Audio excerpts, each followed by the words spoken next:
Azul is blue, the color of the sky. Gris is the clouds, it means that they are gray. The holy rose are red and pink. Blanco is white like the milk that we drink. Amarillo is the color of banana. Yellow.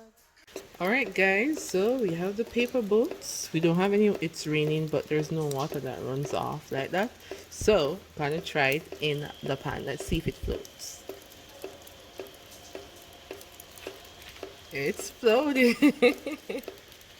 Look at that.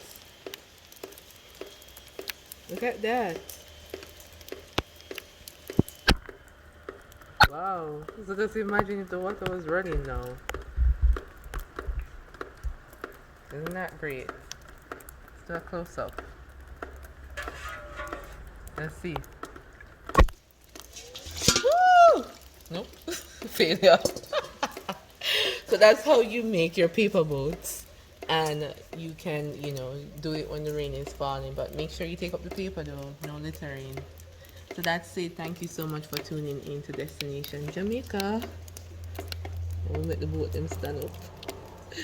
And we hope you run a boat today and it was good. And have a blessed evening. Tune in for more. Remember to subscribe, to like, to comment. And we'll chat next time.